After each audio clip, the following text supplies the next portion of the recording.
So, man, I'm excited because this is a last minute decision to do something that normally isn't last minute, like to say, we're gonna start a podcast. I think that's pretty dope. And you guys definitely day ones. Everybody on the sofa. Let's just because there's people watching that don't know us. There's some people that probably do know us. If you recognize someone, what's up? And for those that don't know us, firstly, I'm me, Terrence Jones, also known as Mr. Jones Gold, and I got some amazing people on the sofa. We just gonna be having a conversation. I'm looking forward to it. I know today's gonna be dope, and some really rich things gonna come out of this space. So if y'all could just kind of say your names, what you do professionally, and maybe like something interesting about yourself that nobody would just naturally know. We can start there. So let's go from the right to the left. Your left, my right.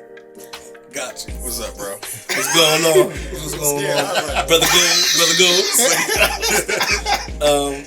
My name is Ronald Judge, aka Judge, what everybody calls me. I work at a community college in the area, and I am a professional musician, music producer.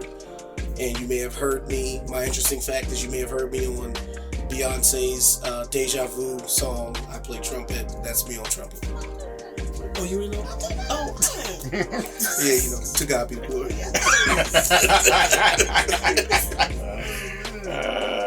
My name is Serena Williams, and professionally I am in customer service, but my dream is to inspire the world. And I'm so grateful to be here on Terrence's first podcast. And interesting fact about myself. I love everybody. Legit. Everybody. That's dope. That's true. She forgot to say she the Dove lady too. Okay. Dove lady. I am. You might have saw her in one of the Dove commercials. Oh, come on, somebody. Let's go. You better get you some love. I just love it. Hold on. You got a whole So we got Deja Vu, right? Deja Vu the Dove. We got Dove commercials. Let's go. Melanin skin popping. Let's go. Melanation. Yeah. Oh my God. Yeah. And I'm Mike Williams.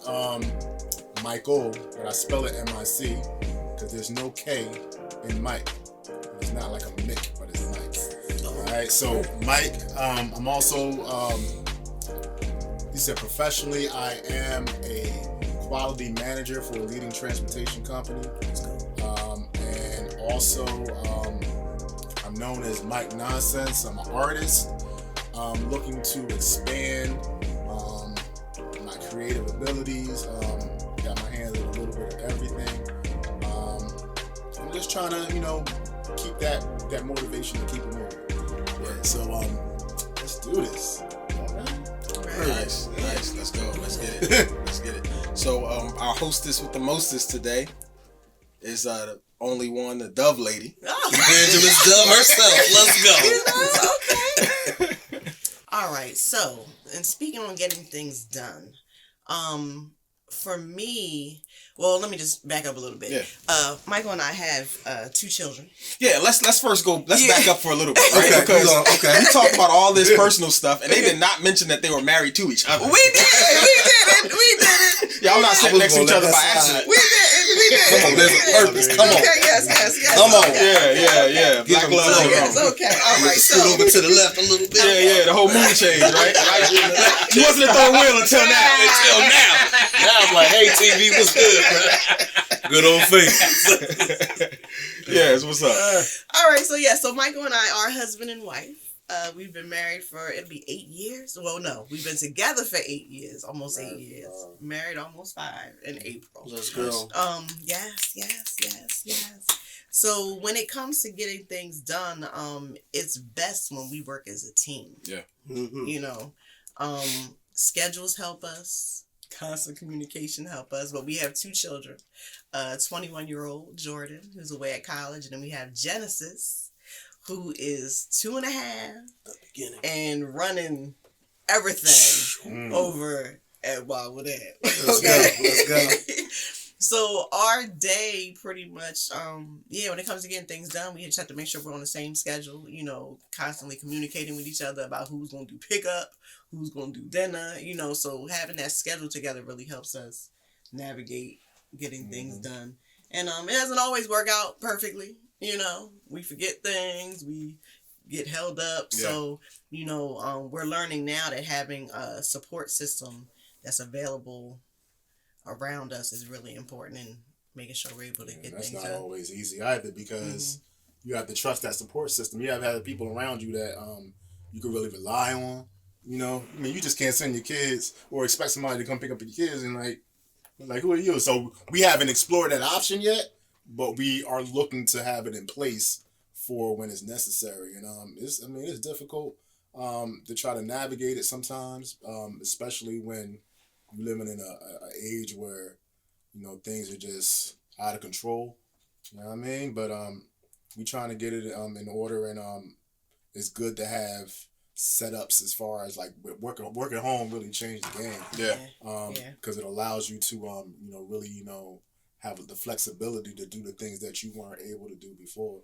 Like I look at an average parent going to work 9 to 5 or whatever may only spend 2 hours with their kid on a day. By the time you get home, eat dinner, it's time for them to go to bed.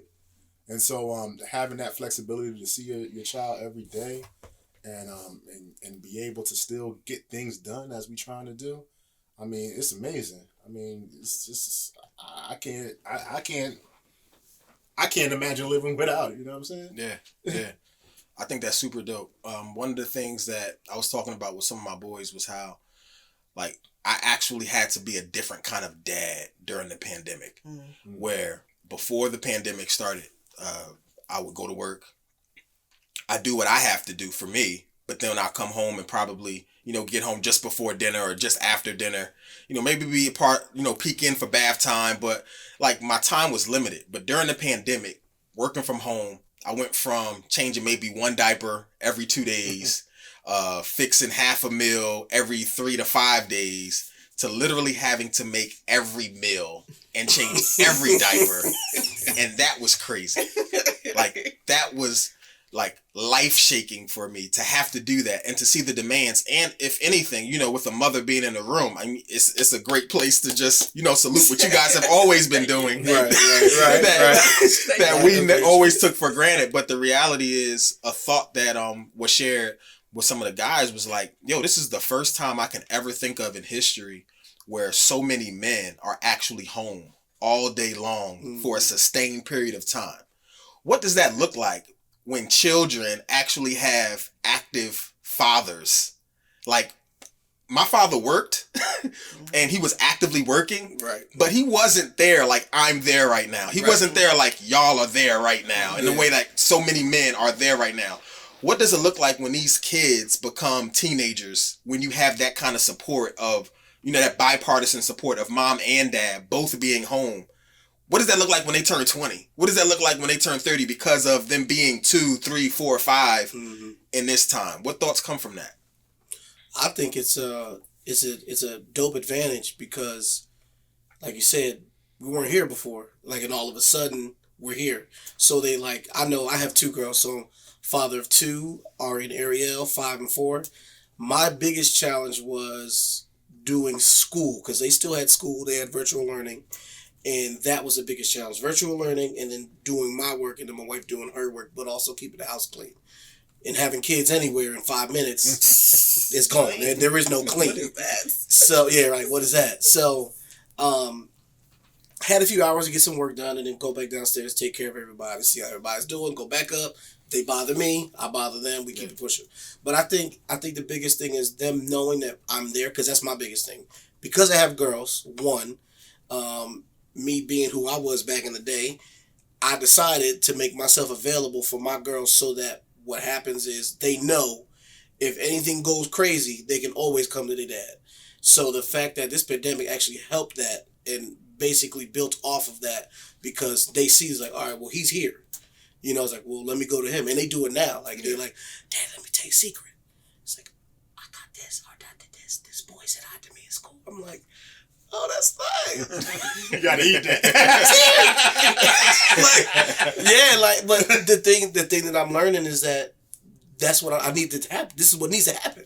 So the fact that they do it now at 4 and 5 helps. Like it sets that foundation. Yeah. So I think even though the pandemic has been crazy and been tragic for us, for a lot of people lost people. You're dealing with sicknesses, it changed your entire body infrastructure, all that craziness.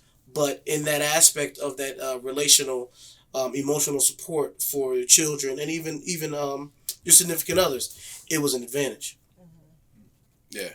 I think that makes me even think about just the responsibility of a father to cultivate the household and to cultivate the children. And it's like typically most of the cultivation happens from the mom, if we're honest.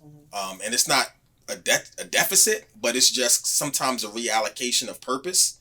And there's so many different factors that go into, right? Especially when we talk about, Black and brown communities where we're getting into a space where we can now have when it was illegal for us to have not that long ago. So, previous generations had to work, overwork because they didn't have the resources to build wealth in other areas. So the only way you was going to eat was by the work of your hand. And now we're in a position where we can, have streams of income. It's not illegal for us to have these managerial jobs or for us to start an LLC when before, you had to do everything undercover because if they found out, they was going to shut it down. But when I think of cultivation, I think that's so key. And what you talked about was like cultivating an environment of transparency, right? And one of the things that stands out for me is recently I had to talk to my oldest because I have a 4-year-old and a 3-year-old. And the oldest was being a little dishonest. And it wasn't anything major. It was really small. But it was like, and I'll give the example. All right, so he has these toys. And he's not supposed to take toys with him to school. But he still tries to sneak toys to school. And he's probably done it because the way he was doing it was pretty smooth. And I'm like, all right, I see him trying to sneak these toys. And it really doesn't bother me that he wants to take the toys to school anyway. But I know he's not supposed to. My issue is the fact that you think I don't see you. And what will that cause later on if you think you got away with this? So I'm like, hey, Dad, like, I see what you're doing. He's like, what?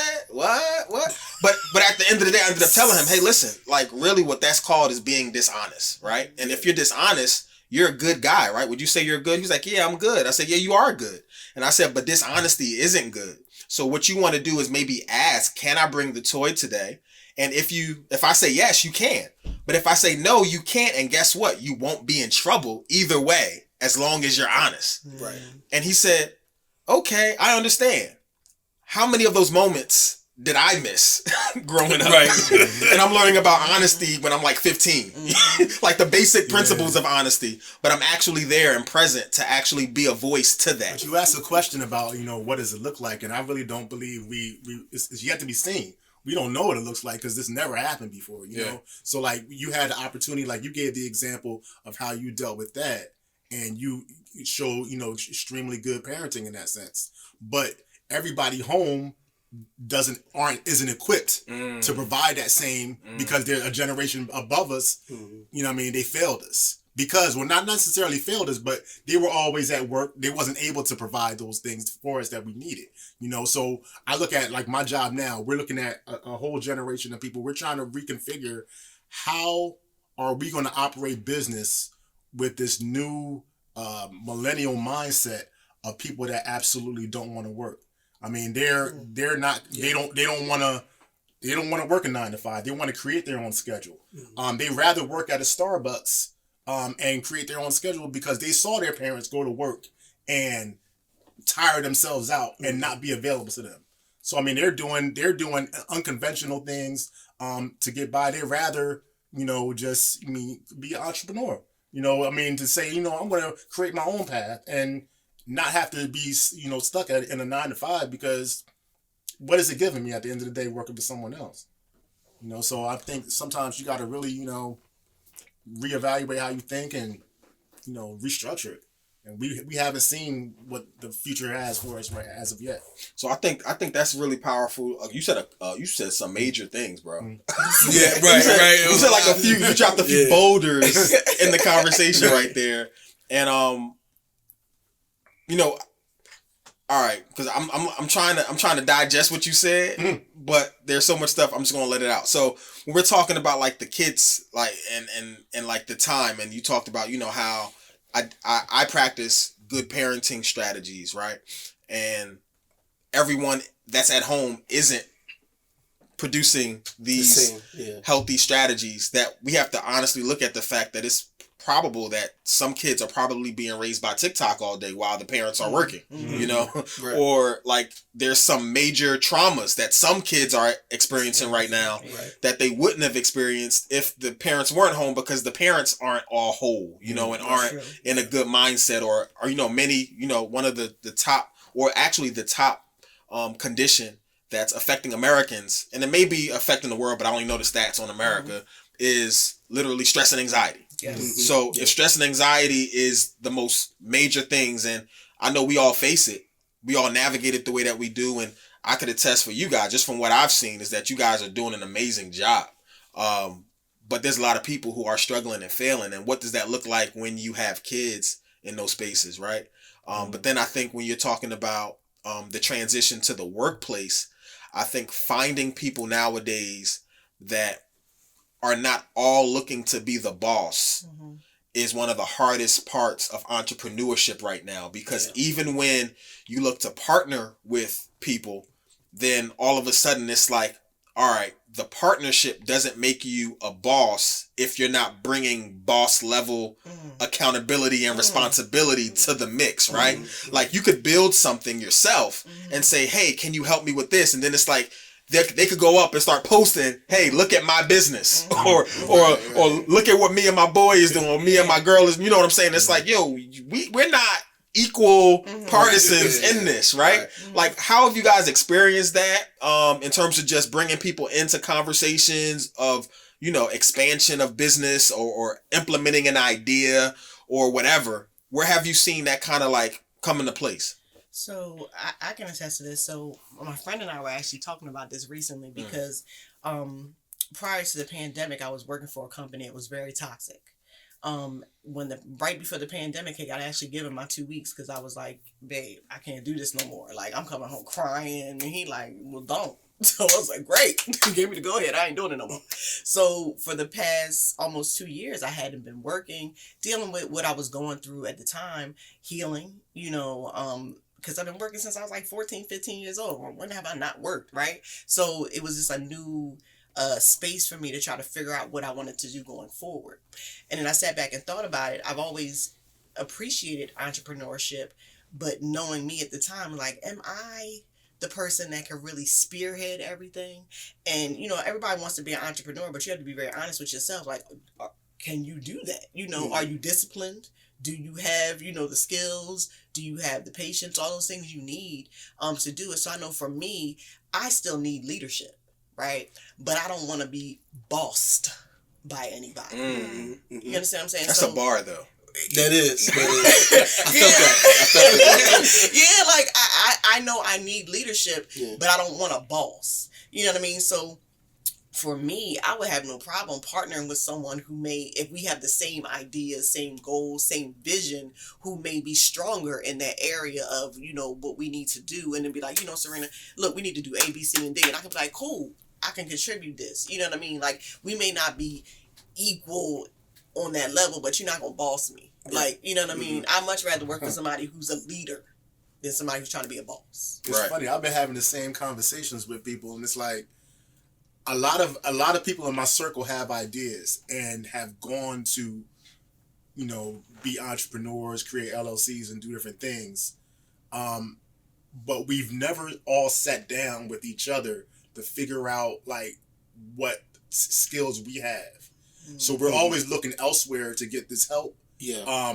And it might cost us an exorbitant amount of money, an exorbitant amount of time.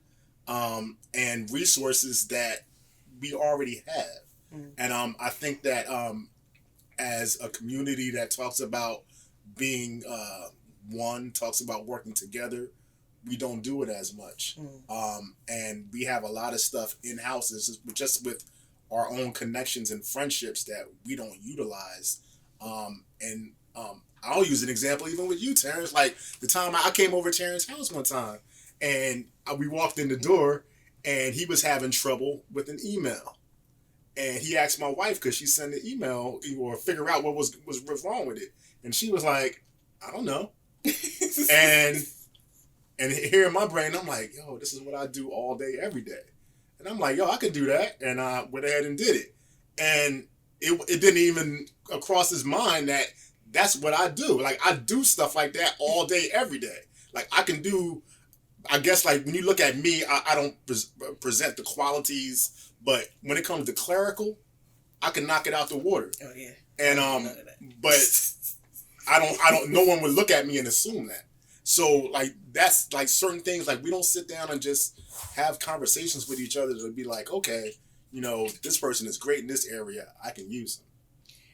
It makes me think about a book I was reading that talked about how, you know, we need to create these mastermind groups, these mastermind meetings. We have certain people come in, say a group of 10 people, you know, everybody signs NDAs, of course, but you know, you come in and everybody just basically talks about ideas they have, things they want to do, because you never know, those 10 people in the room have resources that we don't know about. They have ideas we don't know about. So it's like if you sit down collectively with, say, a group of 10 people, you can really start to make moves because now you have 10 minds thinking of the same thing. Like this month we focusing on your whatever your thing is, we focusing on your thing. So for the next 4 weeks, every time we get together, we working on Terrence's idea. And the same thing every month, you know, you switch to do somebody else's, and it talked about how invaluable that is. And I'm like, that's very true. Yeah. I think that's really dope. And what I appreciate from you mentioning that, Mike, and Serena, what you said also, what I appreciate is the realization and humility that you had to say, I could do it too, but not say, he ain't asked me, so I ain't gonna say nothing. Because it took, you know, it took a little bit of finagling, you know, and we wasn't planning on spending time, you know, with that, you know, but you said, you know, he didn't ask me, but, you know, yo, T, I could do that too. And I think it exposes something that maybe comes from even our own historical traumas as it relates to just you kind of, and I think we all kind of do this in some way, where we'll put our friends in certain boxes of our experiences without knowing how they've transitioned or what they've added or what they've gained, right? So when it comes to profession, I know where a lot of my friends work, but I don't quite know what they do. Right. You know, I don't know what skills, you know, you bring to the table in your own life, but I know when we get together, we have a good time, right? Right. And I think the trauma part comes in when you've seen that you've opened up what you do professionally or what really matters to you. Because if we're honest, your LLC is like you birthed another baby, right? So it's not just something that you pass around. It's like you wouldn't pass around your 2-month-old and be like, hey, everybody, kiss it. Love it. Look at this backside. Looks so good, don't it? Like, nah, you don't do that. You know, you kind of hold the baby close. So when you don't know how the people who are closest to you would engage, you kind of just keep it close to those that you know are specialized, just like you wouldn't say, hey, my baby has a cough. Let me call up my friend who had a baby and see if they know they. Nah, you go to the specialist. But there is a lack of pursuit of what the people in our circles actually have going on, what's going on with them, even when it comes to just mental health. You know, if like there's some of my friends who've even like hit me and was like, yo, I'm dealing with anxiety. I'm dealing with, and it wasn't something that I knew unless they said something. I could have been engaging them from acting as if everything is normal. Like, oh yeah, everything is good. It's Friday night. We about to have a good time. Nah, Friday night is not just Friday night because I'm stressed. You know, so I'm literally on the brink of disaster at every moment.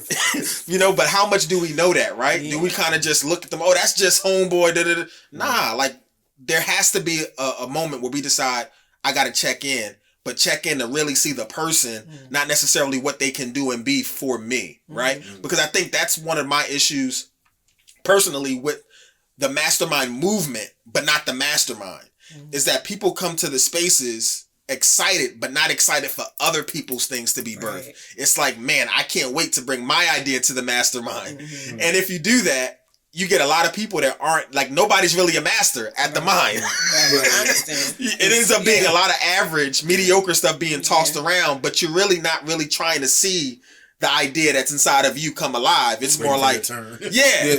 when we get to mine, I'm about to kill him with this, and we about to take this to the next level. I'm just have do this one. Right. When we get, Right. So it's like, where do we make room? Asian culture? How do you do it?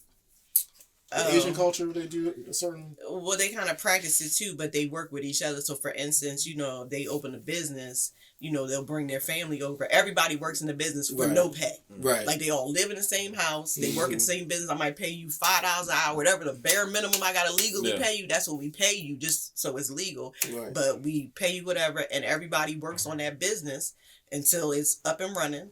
And they pull their money together. They basically contribute. Everybody puts in, let's say, $10,000. Yeah. So 10 people come together, $10,000. They got $100,000. They start their business or whatever. They might work in that business for 3 years, but the goal is to make sure that business is profitable. So within the next person within that circle, they now get their business. But during this time, they still saving up their money and putting all their money into everybody's business. Mm-hmm. So it's another example of what you were saying, but it's like for us, we lack that trust. Oh, I just wrote about this yesterday. So like, somebody posed the question of how come, there's so many influential and wealthy Black people, but what's the point of having all the money if you're not using it to help each other?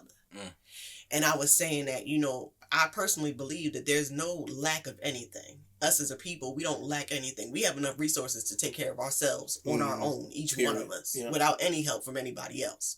The problem is when somebody steps forward to do that, or somebody steps into that role of I want to be the leader and take this role, we automatically come at them sideways like, well, they gotta have an ulterior motive. I can't give this man $10,000 to make me $100,000 in the next 4 years if he gonna take my money and go buy houses and cars and so it's like we automatically distrust, and then of course the people then come in with their smear campaign, and then it's over. So what you were saying about like that trust, like who we lack as a people, that trust to do that, because I believe we could move forward in that way easily. Everybody sitting here in this room, we can get together and make a business and do it, but but it's like, it's conditioning. It is. They've been brainwashed for this. Going back all the way from what we talked about, how our parents went to work 9 to 5, they came home, and when they came home, or when you watch the movies that we watch, when everybody got it with their friends, that was their time to de-stress, right? That was a de-stress time, but nobody really knew what that was. Like I know in my family, mental health was non-existent, so nobody knew who was struggling with what, so we try to find a way, didn't even know it existed. So in that, like with the pandemic, going all the way back to that, is we were now found a new condition. Now we're here, we're home, we're present, not just for our children, our significant others, but for our businesses as well, right? So finding a way to multitask in the midst of all that was a lot. Let's not get it twisted. Like going to work was easy. Like if you look at it now versus from before to now. Now being home, trying to work, take care of kids, be a husband or wife, and an entrepreneur, all at the same time. Like you're like, all right, well I got this $1 million idea, but I gotta do the laundry first. Oh shoot, she done pooped her pants, gotta go clean. Yo, all right, dang, it's lunchtime already. I gotta cook. Y'all getting sandwiches. Y'all don't want sandwiches? Dang, what y'all want? Pepsi and soda? What is this? Like, you really like, it's like a whole thing. But the thing that I love about us, like our circle, our group of people, is that like, from wherever reason, I still don't know, I still don't get it to this day, but the one thing I've loved is that the mentality that we've all, like when we all get together and meet, because I remember we met before y'all were married, and y'all was all cutied up, and y'all was all cutting up in Terrence's living room. I think we played a few like Taboo or some other games, it was just being funny, and then we just, we had a ball though, like, and so I look and I tell Terrence all the time, I was like, bro, I look at us and I see, we used to go to Atlantic City and bug out. We dummy missions left and right. Like, yo, it's hot outside. It's July. Just did my push-ups. Let's go. Like, we went from that to marriage, buying a house, having kids, being parents, being husbands. And we seen everybody go through that, which was something that you don't see often. And like you said, going all the way back to what you were saying about like how, like, well, I do emails too. Conditioning. Because back in the day, when you hung out with your boys, what did you do? Right. You didn't Not do work. emails. Right. You didn't do work. So if I call Terrence, that's because I know, we about to bug out. We gonna chill or we gonna chill in the cut. And as time progressed, as we got older, we realized like, all right, bro, what else do you do other than cut up and chill, And then now, going to this very moment, he texted y'all and said, "Can you come through to help me with this?" And he texted me the same thing because he knew part of your work is this, right? The entrepreneur part of it. So it's like going all the way back to all that to bring all that in. It's just that we've been conditioned to do what we shouldn't, like the exact opposite of what we should be doing. Trusting one another, taking care of one another, regardless of what that looks like. And really being a support system for yourself, your significant other, your family, and your close friends. And I think that's one of the biggest issues that we have as people, African Americans, because look, you watch the movies, you see the sitcoms, you see all this stuff around us that shows us the drama of it. And it's like, it always looks bad. So believe it or not, those movies, those shows, and everything we watch, it conditions us to think that way too. Yeah. So it all goes back to conditioning. Like you said, like the Asians, when they come over, that's because they were conditioned to do that over in their home. Yeah. They brought that same ideology and brought it here, and it works for them. Right. We've never seen that work. Yeah. So we're like, well, it can't work for us because we've never seen it done for us without even trying. Like we automatically we discard the idea because we've never seen it done. And I think that disconnect from culture is really what we find as we still try to ascend, right? Yeah. Because when we talk about not being able to trust, who could we not trust before? Right. When it comes to just society, when it comes to getting vaccinated, why do we as a people have to be cautious about vaccinations? It's not always about, the social culture, but everyone's experience and history is not the same. The white experience, the Latino experience, all these, other genres separate from Black people specifically have a different history as it relates to just our society and how we got to where we are today. So that is really powerful, everything you just said, but even taking it back to what you mentioned, Serena, about the whole narrative of once someone gets to a certain level, then it's their responsibility to go back and get everybody else. When the reason that everybody's in that condition was not the result of their actions. So why is it fair that you finding a way out, you're now responsible for the community that had access to the same information, access to the same resources, access to the same decisions, but chose a direction that caused them to not experience the same results that you got? That's something that's a little problematic, right? Because there is a certain level of like social value that our communities add to us, right? Like you can't say, that the church in the community or the YMCA or the people that are in the neighborhood didn't help you to become who you are. But at what point does the responsibility of their condition fall on them versus the one who gets out? Yeah. I don't want to say it falls on either 100%.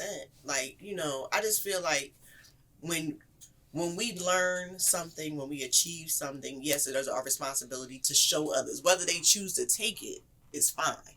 But I'll use myself for an example. Growing up in Camden, I grew up in a lot of trauma.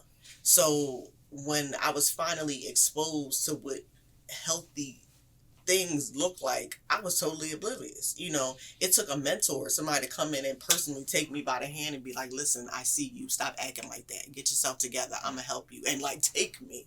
I didn't necessarily go 100% willingly, but I knew that she spoke to me in a way that I was like, okay, I might need to listen to her. And that started me on a different journey. So that's why I feel like it's our responsibility in a sense, not to maybe lead everybody, but at least one person. Yeah. You know what I mean? If each one teach one, we can start with one and then that one might get two and then those two might get four, but it definitely, I feel like there is a responsibility on us to at least try to help somebody who's looking to be helped, because there's a lot of people out here who are looking, right?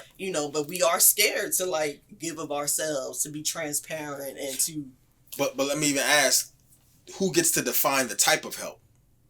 Because let's say if someone knows you got money and they want your help to be $5,000 into their idea, but you see that they're always broke with the money that they have now. Like you haven't taken any of it and created something, but it's like, I know you got it, so come on, fam, help me out. Oh no, that's just but that's where I get tension, right? Because the expectations and standards of how you're supposed to help is always set by those that don't have. Like when people have money, people who don't have the money will say what they should be doing with the money they have. Right. Like I can't believe they bought that. Like let me give an example. With my money, right? The Yeezy slippers, right? Them $300. Yeezy slippers. He about to give me some of that grease. The Yeezy slippers. I like them, right? They're comfortable. I could put them on and give me the slipper vibe, like where I'm.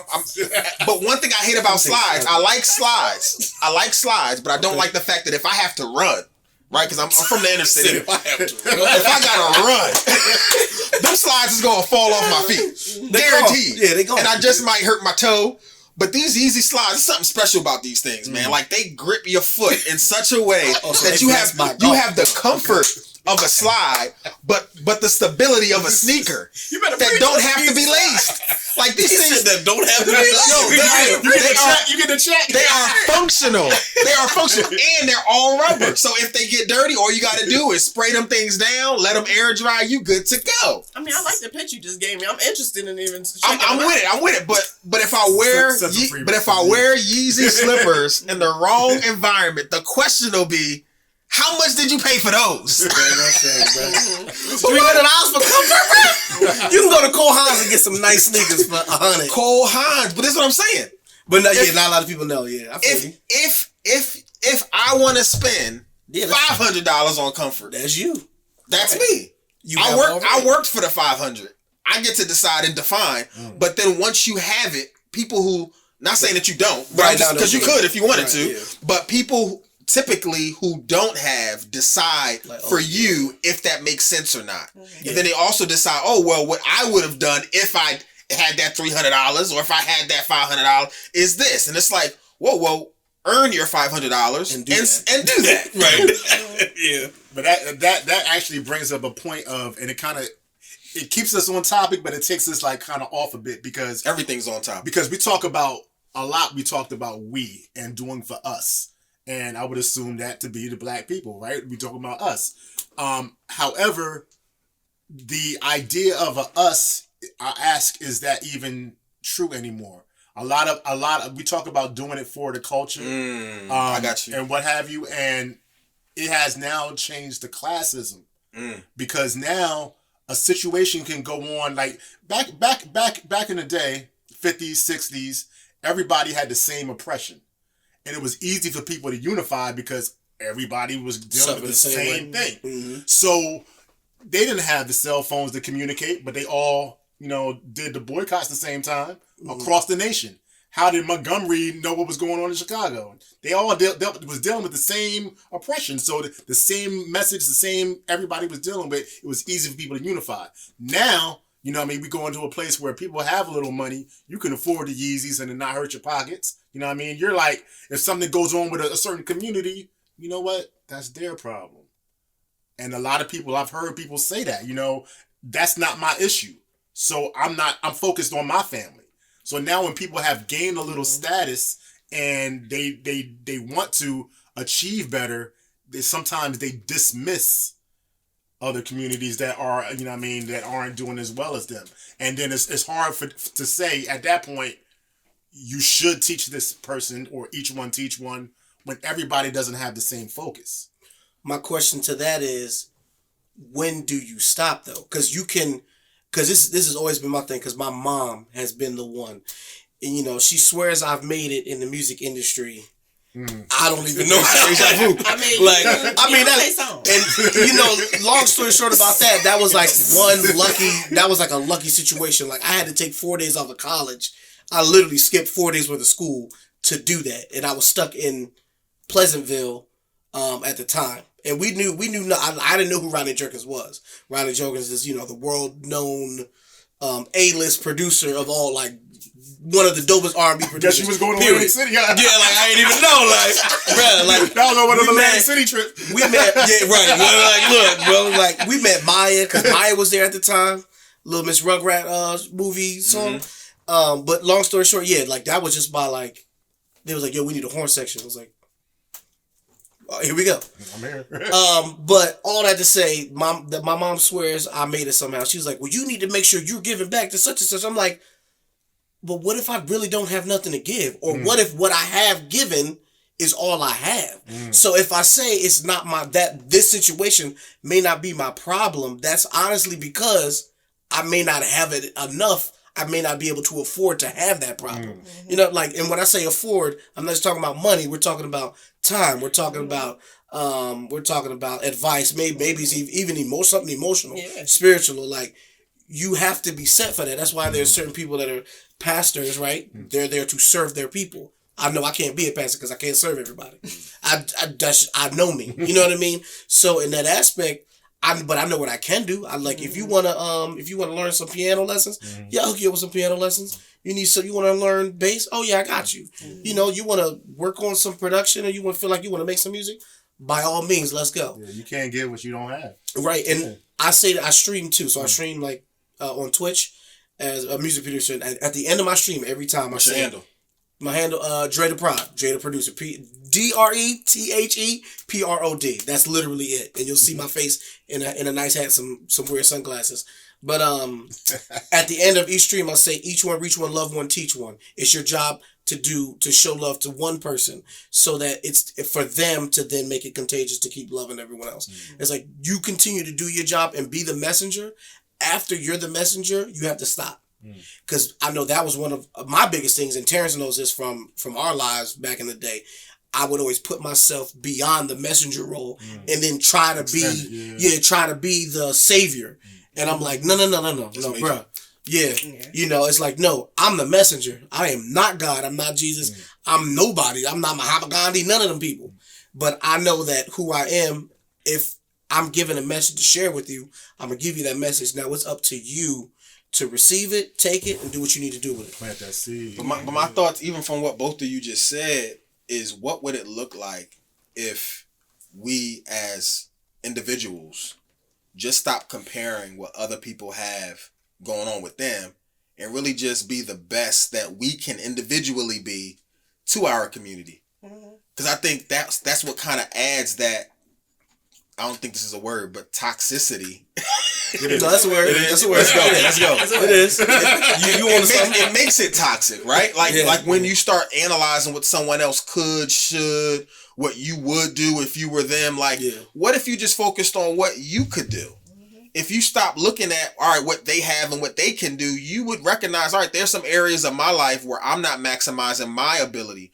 One of the biggest frustrations I have is when people, and you know, we're all faith-centered, and there's a thing that we live by called conviction. And all convictions do not transfer to everyone the same. Right? Like there's some things that you may think is good to do, you may feel completely fine with, that for me just wrecks me on the inside. It's like, I cannot bring myself to do that. It is just unacceptable, right? But that's for me. It's not for you. Exactly. And I feel like some of the most unreligious spaces are the most religious because they'll try to like put their convictions on someone else. Even just thinking about the times when this cancel culture, like the whole concept of canceling somebody is that someone, some system, something doesn't match my individual conviction. The way that I feel is not the way you feel, so let's cancel you. That's crazy to me. And at the core of it, it's like, nah, like you live the way you want to feel. If you don't want to wear a mask, don't wear a mask. Just if you don't want to go in certain places, there's nothing I can do about it. But at the end of the day, no matter how much I want you to wear a mask, how in the world am I gonna allow myself to get frustrated, annoyed, stressed out because of your decision with your life? You know? And I'm not even trying to go to that realm, but I'm just saying just how easy it is to get so caught up and frustrated for someone else's process, someone else's journey. Bro, it all started at Facebook. My God, Facebook. Listen, jeez. So this is how old I am. It was all a dream. It was all a dream. Used to read Word Up back then. So when I went to University of Arts, Facebook was only for college students. Right. Yeah. I remember that. And I remember right before I graduated, they said they was like, all right, they're gonna take Facebook public. I'm like, yo, this is literally the big. I remember like, yo, this is the beginning of the end. This ain't going. Oh, you saw it, my God. Bro, I lied to. I was like, yo, because I used to be one of them dumb people. Like I used to be one of them. You know, like, and not when I say dumb, what I mean is the lack of intelligence to know what to put on social media and what not to. Okay. So like that's a whole nother podcast though. Right. All this is about to be like 18 podcasts in one, and they all 2 hours long. Like let's get it twisted. But like I remember, and then as soon I'll never forget it. The first dude I seen when it went public was a dude he had 2 Uzis in his hand, talking about something. And I was like, oh, here we go. Facebook, and then the invention of every other social media after that, gave everyone a voice that now they felt they had power. Right. So now that you feel like you have... MySpace was there, though. You want to say MySpace or... MySpace was Black Planet? But no, because... Well, let me say this. I wasn't a part of Black Planet. They were social, but the demographic, the demographic was that like they were way more exclusive. Like I said, Facebook was public. I had to learn HTML code for Black Planet. That's true. I learned HTML code for MySpace.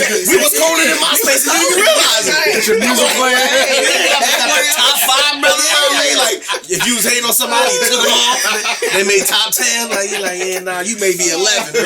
Yeah. But like. That's like even MySpace was you had to be smart to use it though, like you know there were certain things you had to do. Black Planet was exclusive still because you had to have a subscription, I believe, or some sort. I can't remember exactly. I think you just had to be black. Right. So they're going to subscription. That's right there. But there's no inclusion in Black Planet. Right. Okay, well, that's what's up. I tried to create a Milite account and I got no love. It was like, nah, what are you doing here? Go to Black Planet. So then let me rephrase. I never had Black Planet. Never had none of the other ones. Well, I had MySpace, but it was MySpace and then Facebook. Yeah. I love Facebook because you literally were able to communicate with other college people, and like that was a way to start a network, which now then turned into LinkedIn. So when Facebook went public, that's when you started seeing like all the nonsense, all the craziness, and you would even see people get locked up because they would post the crimes they were doing on because they thought it was cool. Or you would see people saying, "Yeah, we'll just go kill the police. We're just going to kill everybody," because like, well, I could just say whatever I want, but they would get arrested for they would get arrested for conspiracy to murder, whatever, blah blah blah. But like in that aspect, like once people realized they had a voice somewhere, we already deal with a level of insecurity on our own, right? Individually, right? We all have a level of anxiety that we deal with, whether it's very, very minute or very great, and the fact where you need to take meds for it or whatever. But once you gave yourself a little bit more power in the space that you already were insecure in, like it's like, you know, sin. All sin wants is more of itself. It's the same thing with insecurity. Like it just wants more and more and more. So when you build that up and you get a following, you become dangerous because now your idea is being added to a power of people that believe that. Yes, once it's validated, like, and the more people that it's validated by, the likes, the loves, the laughs, all that, like, the more that you get that, the more dangerous you can become. And it could be a good thing too. Like you can be an entrepreneur and really want to do certain things. If you're getting all these likes and you get people that that are higher up or, you know, greater in the industry that like it and try to support you, that's dope. But it can go both ways. Like, you know, like, I mean, the Bible says, and God has said himself, he said, my word will not return to me void. Meaning, so the biblical principles that are there for everyone, whether you know God or not, they're not going to come back void. So if you have a support system and you get the love and you're sharing your talents, right? You know, the parable of the talents, like you give a talent and you get a talent back, you got 2, 5, 10, whatever. Like it's the same thing. Like you're giving a talent out and you're coming back with more. So it's crazy to see, but it's like that. Once social media was created and gave each individual a voice, whether it was positive or negative, I mean, you just made space for everything to happen. Yeah. You know, and then from there, Facebook, Instagram, Vine was a thing. Now that evolved to TikTok, you know, and like now Snapchat. I can't even keep up no more. Like I only have Facebook and Instagram. And I had Snapchat. I'm like, Nah, I'm good. This look it looked creepy. Like it looked like you can be too mischievous on it. And I'm like, I just can't. Well, you just preached the whole sermon on social media. Yeah, sorry. I feel like the doors of the church are now open. We're gonna pass the plate around. Yeah, I think that's a good place to. Church needs something. Yeah, I think that's a good place to put a pin in it for this one. I think this was dope to start off. We really just whipped it together and just made this happen. And I think there's so many more things that we could talk about that we could have talked about right now. Mm-hmm. Yeah. But that time goes by like this. So I look forward to building this thing out and looking at, how we can get these things sponsored and absolutely. and come on, somebody. Hey, each one reach one. Hey, getting on some Dove, Deja Vu, Beyonce, Beehivers. All of that. Wash your mouth and wash your hands. Right. We want all of that. And and getting on some platforms and just, making it do what it do. So listen, I don't have a calling card or anything like that yet, but we'll get some sounds and some features and some exit music, entrance music and all that stuff. But for now, listen, it was a good time chopping it up with y'all. And for the audience, thanks for tuning in. We'll see you next time. Peace. Peace.